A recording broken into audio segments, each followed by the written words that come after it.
up, everybody? JJ here. Welcome back to the Sanctuary of Swole, my good buddy's home gym.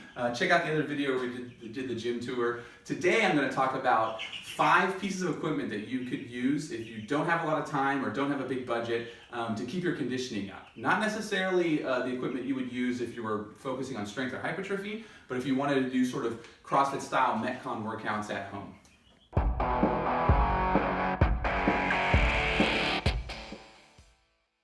All right, so the first thing I think that everybody should consider when you're training at home is the surface that you're going to be on. So number one is going to be like a yoga mat, or if you have flooring like this, you probably don't need a yoga mat, but you still may want one. So some sort of yoga mat. Now the most important thing when it comes to yoga mats, if you're using them, especially for something other than just yoga, is they're not too slippery, right? So as you're sweating, especially when you're doing metabolic conditioning style workouts, they're going to get really slick, and that's dangerous. So we just want to make sure that you get a yoga mat that has a decent amount of padding, but isn't going to be slippery as you start to drip sweat on it.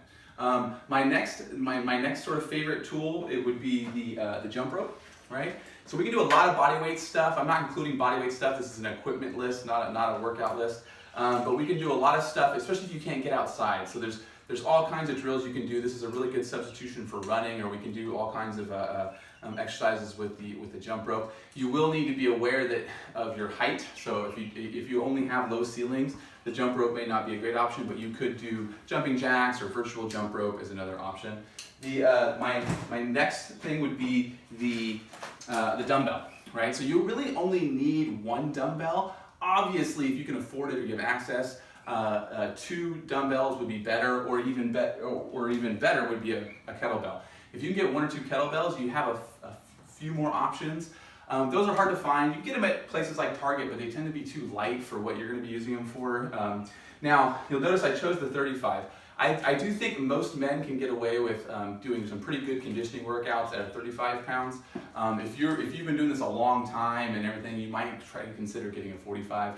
Ladies should probably be in that 15, 20, or 25 pound range. Fortunately, you can find those weights dumbbells at places like Target, but for anything usually higher than that, you'll probably have to go to like a sporting good type store.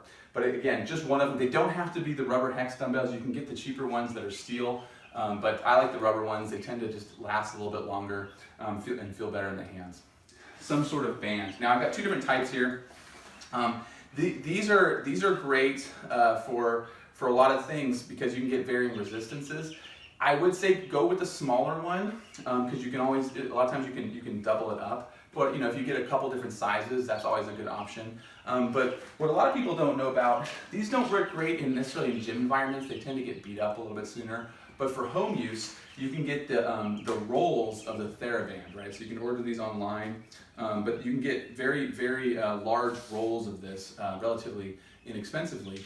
And because of it being one long strip, you can cut it, you can tie it in loops, you can wrap it up. And what's great about the bands is it's obviously for the mobility and the rehab type stuff, but it's also really good for just changing up a movement, like doing push-ups, with band resistance, or if you were doing overhead presses and your dumbbell isn't quite heavy enough, right? So we can add resistance by just grabbing the band like that. Just be careful when you let it go. All right, guys. So that's 4 on the list. So we've got a mat or place to train, the jump rope, a dumbbell or kettlebell, a band, and then the last one is rings of some type, or a suspension trainer. So TRX has a whole system of training based upon this. Gymnastics have been around for hundreds, if not thousands of years using the rings.